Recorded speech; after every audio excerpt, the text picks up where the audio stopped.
హక్కు చట్టం భారత భాగ్య విధాతల కోసం విద్యా హక్కు చట్టం భారత భాగ్య విధాతల కోసం 1947 ఆగస్టు 15న మన దేశం బ్రిటిష్ వారి కబంధ హస్తాల నుంచి విముక్తి పొందింది.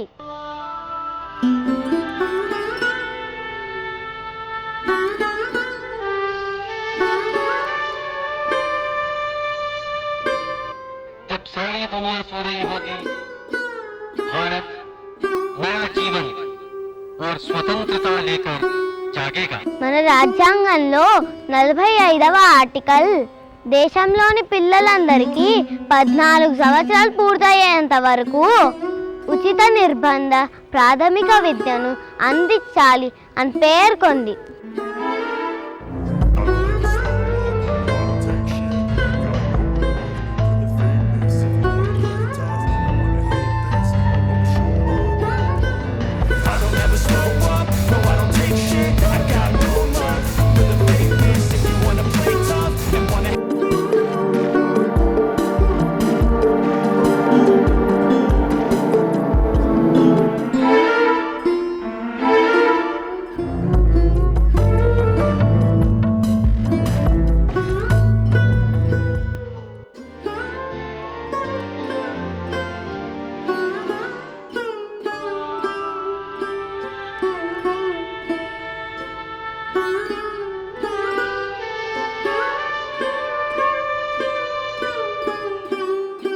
డిసెంబర్ 2002లో 86వ రాజ్యాంగ సవరణ ద్వారా ఉచిత నిర్బంధ ఎలిమెంటరీ విద్య పిల్లల ప్రాథమిక హక్కుగా మారింది.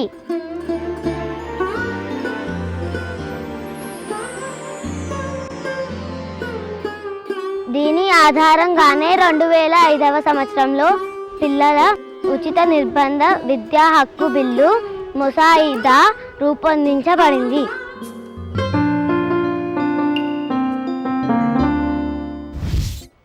ఆగస్టు 27, 2009 భారతదేశ విద్యా చరిత్రలో చారిత్రాత్మకమైన రోజు.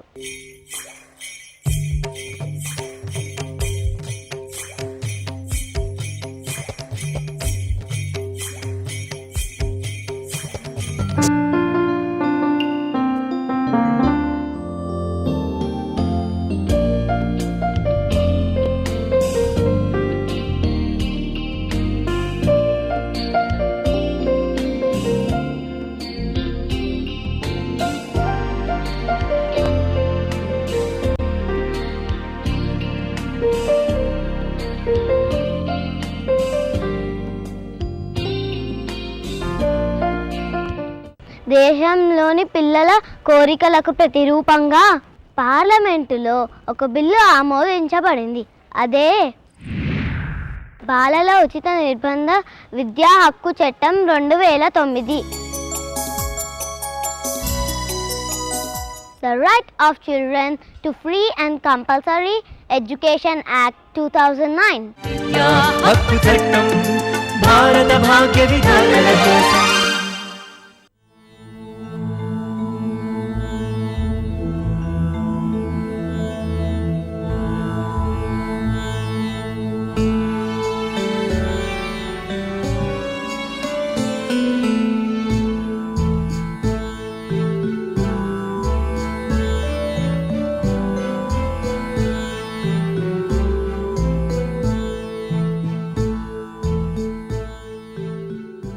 रघुपति राघव राजा राम पतित पावन सीताराम ईश्वर अल्लाह तेरे नाम सबको सन्मति दे भगवान.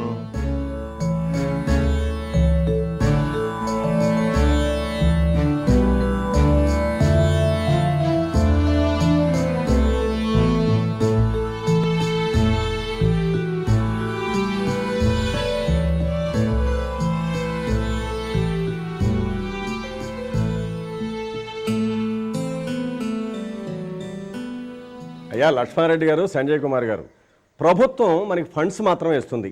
గ్రామాన్ని మనం బాగా అభివృద్ధి చేసుకోవాలంటే మనమంతా ఐకమత్యంగా ఉండి పనిచేసుకోవాలి. మరి మీరంతా కలిసికట్టుగా ఉంటే మనం ఏ కార్యక్రమం అయినా సులువుగా పనిచేసుకోగలుగుతాం. అయ్యా హెడ్ మాస్టర్ గారు నమస్కారం. మీరు కూర్చోండి. అయ్యా ఏమిటి ఇలా వచ్చారు? పిలిపిస్తే నేనే వచ్చేవాడిని కదా. పర్వాలేదండి, నేను మీ గ్రామ సేవకుడు లింగయ్య గురించి వచ్చాను.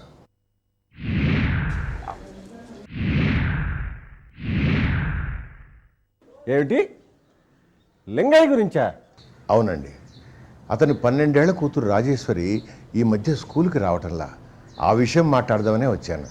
లింగయ్య, సార్ చెప్పింది నిజమేనా? ఎందుకు పంపించలేదు?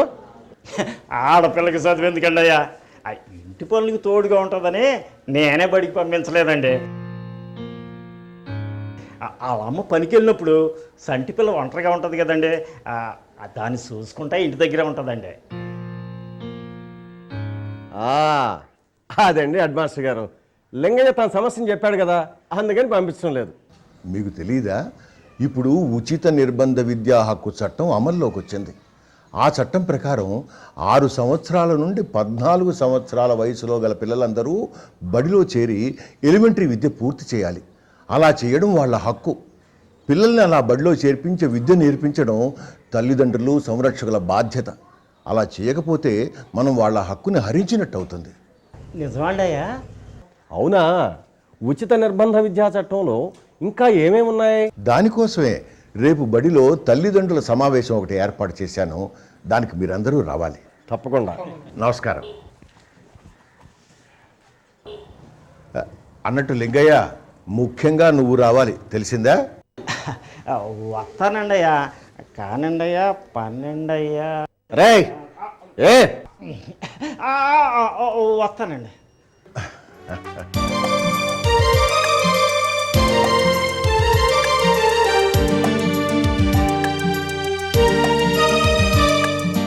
అక్షరానికి శ్రీకారం, విద్యా హక్కుతో సాకారం, పాఠశాలలకు ప్రాకారం, తల్లిదండ్రులకు సహకారం. అక్షరానికి శ్రీకారం, విద్యా హక్కుతో సాకారం, పాఠశాలలకు ప్రాకారం, తల్లిదండ్రులకు సహకారం. విద్యా హక్కు చట్టం విద్యకే ప్రథమ పట్టం, విద్యా హక్కు చట్టం విద్యకే ప్రథమ పట్టం.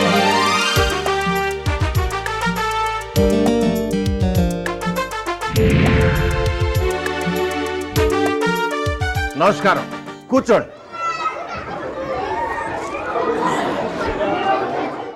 ఈరోజు మనం ఉచిత నిర్బంధ విద్యా హక్కు చట్టం గురించి వివరంగా తెలుసుకుందాం, సరేనా?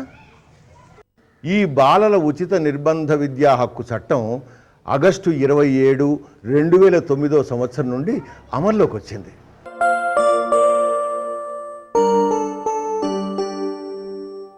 ఈ చట్టం ప్రకారం 6 సంవత్సరాల నుండి 14 సంవత్సరాల వరకు వయసున్న పిల్లలు వారి వారి పరిసర ప్రాంతాల్లో ఉన్న పాఠశాలలో చేరి ఎలిమెంటరీ విద్యను పూర్తి చేయడం వాళ్ళ హక్కు. వాళ్ళని పాఠశాలలో చేర్పించి ఎలిమెంటరీ విద్య పూర్తయ్యే వరకు చదివించడం తల్లిదండ్రులు సంరక్షకుల బాధ్యత. ఎలిమెంటరీ విద్య అంటే? ఎలిమెంటరీ విద్య అంటే 1వ తరగతి నుంచి 8వ తరగతి వరకు నేర్చుకునే విద్య అన్నమాట. దీనినే ప్రాథమిక విద్య అని కూడా అంటాం.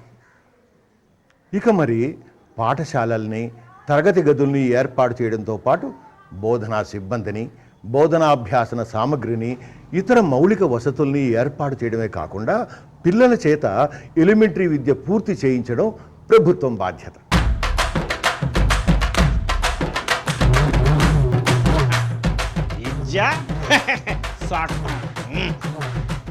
కంగారు పడక లింగయ్య, దానికి సంబంధించి కూడా ఈ చట్టంలో పేర్కొన్నారు. 3 సంవత్సరాలు దాటిన పిల్లలకి పూర్వ ప్రాథమిక విద్యను అందించి వాళ్ళని ఎలిమెంటరీ విద్య నేర్చుకోవడానికి తయారు చేయాల్సిన ఏర్పాట్లని ప్రభుత్వం చేపట్టింది. అంటే హెడ్ మాస్టర్ గారు, 6 సంవత్సరాల నుండి 14 సంవత్సరాల లోపు వయసు ఉన్న పిల్లలందరూ కూడా బడిలో చేరి ఎలిమెంటరీ విద్యను పూర్తి చేయాల్సిందే అన్నమాట. అవునండి. ఆహా, అలాగా. సారు, మరి ఖర్చులు ఫీజులు కట్టాలిగా? అలాంటివేవి ఉండవమ్మా. ప్రవేశ పరీక్షలు కానీ, క్యాపిటేషన్ ఫీజులు కానీ ఏవీ ఉండవు. వాళ్ళ వయసును బట్టి ఏ తరగతిలో చేర్చుకోవాలో ఆయా తరగతిలో చేర్చుకోవడమే. హెడ్ మాస్టర్ గారు, నాదో చిన్న సందేహం. ఏమిటిది? అడగండి విశ్వనాథం గారు. ఏం లేదండి, మరి మన గ్రామంలో ఉన్న ప్రైవేటు పాఠశాలల సంగతో? దీని విషయంలో కూడా ఈ చట్టం చాలా వివరంగా చెప్పింది. ప్రైవేటు పాఠశాలలు తాము చేర్చుకునే పిల్లల సంఖ్యలో 25% సీట్లు సామాజికంగా, ఆర్థికంగా వెనకబడిన బలహీన వర్గాల పిల్లలకి ఇవ్వాలి. అంటే ఏంటండి? అంటే ఉదాహరణకి ఒక ప్రైవేటు పాఠశాలలో 200 మంది విద్యార్థులు ఉన్నారు అనుకుందాం. అందులో 50 మంది పిల్లలు బలహీన వర్గాల వారై ఉండాలన్నమాట. మరి ఫీజుల సంగతో? చెప్పాను కదా, నయా పైసా కూడా చెల్లించాల్సిన అవసరం ఉండదు. అయితే ఆ 25% పిల్లలకి అయ్యే ఖర్చుల్ని ప్రభుత్వమే ఆ పాఠశాలకి చెల్లిస్తుంది. అయితే ఆ ప్రైవేటు పాఠశాలలు ప్రభుత్వ గుర్తింపు పొందినవై ఉండాలన్నమాట. చాలా బాగుందండి, ఈ విషయం చాలా బాగుందండి. ఈ చట్టం ప్రకారం ప్రైవేటు పాఠశాలలు అధీకృత సంస్థ సూచించిన నియమాలు, ప్రమాణాలు కలిగి ఉండాలి. అలా లేని పాఠశాలలు ఈ చట్టం అమల్లోకి వచ్చిన 3 సంవత్సరాల్లోగా ఆ ప్రమాణాలు పొందాలి. అలా లేకపోతే ఆ ప్రైవేటు పాఠశాల గుర్తింపు రద్దు చేయబడుతుంది. నిజమా? అవునా? అవునండి. అంతేకాదు, ప్రైవేట్ అన్ఎయిడెడ్ పాఠశాలల్ని మినహాయించి మిగతా అన్ని పాఠశాలల్లోనూ పాఠశాల యాజమాన్య సంఘం అంటే ఒక స్కూల్ మేనేజ్మెంట్ కమిటీ ఏర్పాటు చేయబడుతుంది. పాఠశాల యాజమాన్య సంఘమా అంటే ఏంటండి?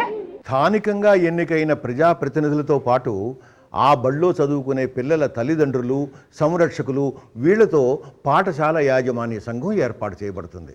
ఈ ఊరు సర్పంచ్ని ఏకగ్రీవంగా ఎన్నికయ్యాను, నాకు తెలియకుండా బళ్ళో సంఘమా? ఇదేంటండి?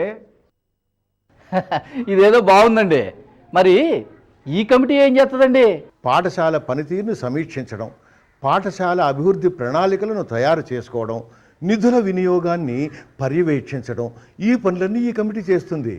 ఆహా, అంటే మా బడి బాగోగులు మేమే చూసుకోవచ్చు అన్నమాట. అంతేకాదు, ఉపాధ్యాయులకు సంబంధించి కూడా ఇందులో స్పష్టమైన వివరణలు ఉన్నాయి.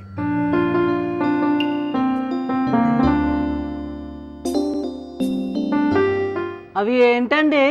అవేమిటి అంటే సమయపాలన పాటించడం, సకాలంలో పాఠ్యాంశాలు బోధించడం, అవసరమైతే అదనపు తరగతులు నిర్వహించడం, ట్యూషన్లు లాంటి ఇతర బోధనలు చెయ్యకుండా ఉండడం, తల్లిదండ్రుల సమావేశాలు నిర్వహించడం, ఇలాంటి విధుల గురించి చాలా వివరంగా చెప్పారు అందులో.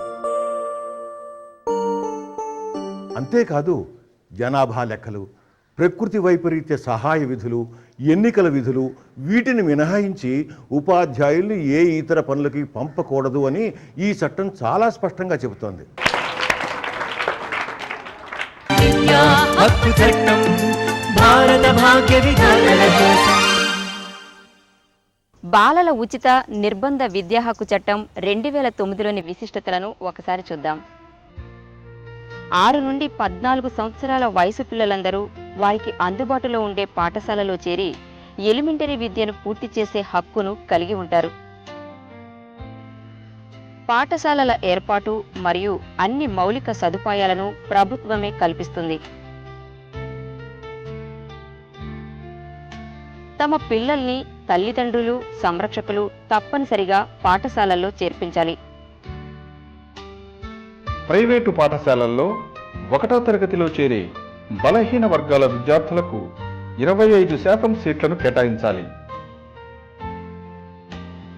ఎలిమెంటరీ స్థాయి వరకు విద్యను ఉచితంగా అందించాలి. ఇందుకయ్యే ఖర్చులను ప్రభుత్వమే చెల్లిస్తుంది. బడిలో చేరిన పిల్లల్ని అదే తరగతిలో ఆపడం గాని, బడి నుండి తొలగించడం గాని నిషేధం. స్థానిక ప్రజా ప్రతినిధులతో మరియు ఆ బడిలో చదివే పిల్లల తల్లిదండ్రులు లేదా సంరక్షకులతో బడి యాజమాన్య సంఘం అంటే స్కూల్ మేనేజ్మెంట్ కమిటీ ఏర్పాటు చేయబడుతుంది. ఈ సంఘం పాఠశాల పనితీరును సమీక్షించడం, పాఠశాల అభివృద్ధి ప్రణాళికను తయారు చేసి సిఫార్సు చేయడం, నిధుల వినియోగాన్ని పర్యవేక్షించడం మొదలైన పనులు చేస్తుంది. పాఠశాలలో ఉండాల్సిన ఉపాధ్యాయుల సంఖ్య కూడా ఈ చట్టంలో చెప్పబడింది. అవి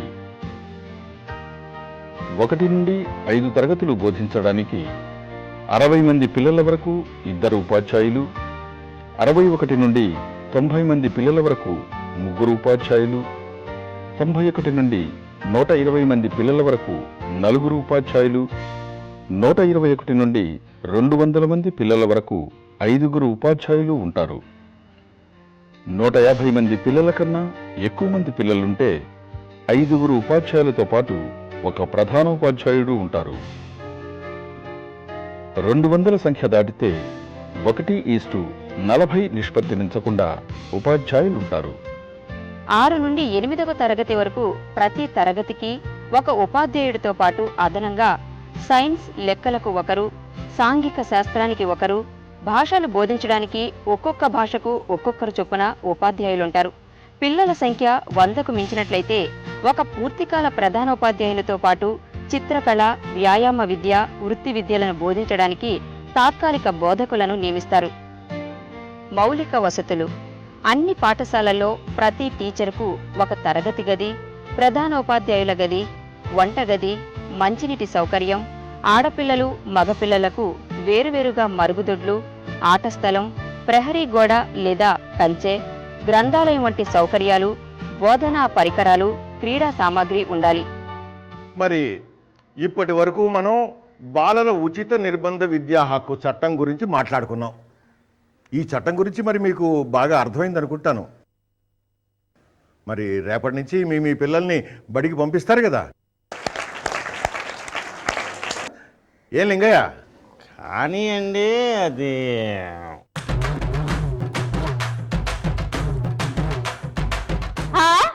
ఏట్రా చెవిటాడువా? పెద్దయ్య గారు అరటిపండు వచ్చి చేతిలో పెట్టిన చెబుతుంటే ఇంకా కానీ అర్ధరా అంటూ నసుకుతావేంది? వెంటనే నోరు మూసుకొని పిల్లల్ని బడిలో పంపించు.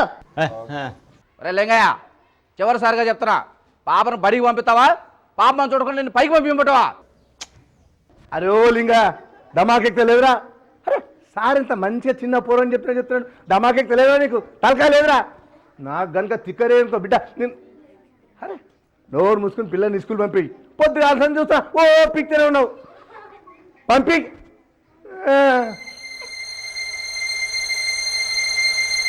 చట్టాన్ని అతిక్రమించే వాళ్ళు ఎలాంటి వాళ్ళైనా సరే వాళ్ళ మీద చర్యలు తీసుకుంటారు లింగయ్య. మాట వినని తల్లిదండ్రుల్ని, పిల్లల చేత వెట్టి చాకరీ బండ పనులు చేయించే యజమానుల్ని వదిలిపెట్టరు.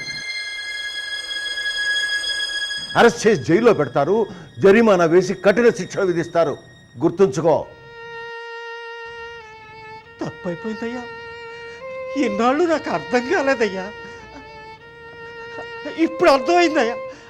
నా కూతుర్ని రేపే బడికి పంపిస్తానయ్యా. క్షమించండి అమ్మా,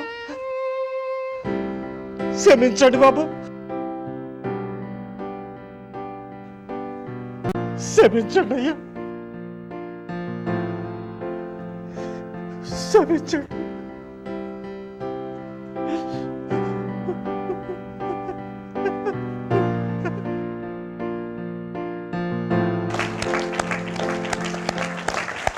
చాలా సంతోషం లింగయ్య. ఇది ఇప్పుడు చెప్పు, విద్యా హక్కు చట్టం వర్ధిల్లాలి, వర్ధిల్లాలి. విద్యా హక్కు, బాలల హక్కు, బాలల హక్కు.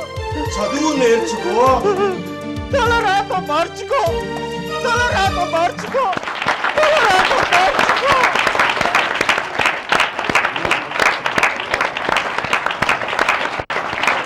ఏది మీరందరూ నాతో పాటు గొంతులు కలిపి అనండి. లింగయ్య నువ్వు కూడా. విద్యా హక్కు చట్టం,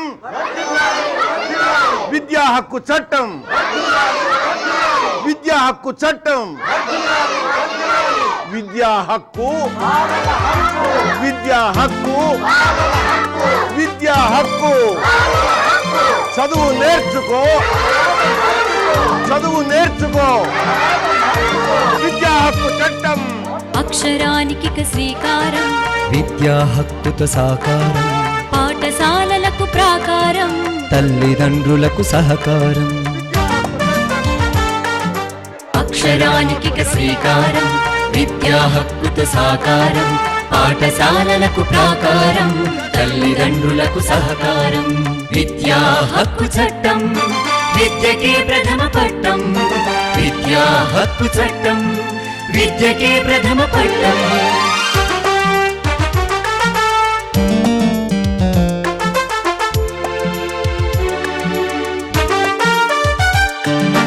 అచ్చులన్నీ సుస్వరమై పిలువగా సరిగా పమగమరిగసా, హల్లులన్నీ మన హక్కై నిలువగా. అచ్చులన్నీ సుస్వరమై పిలువగా, హల్లులన్నీ మన హక్కై నిలువగా.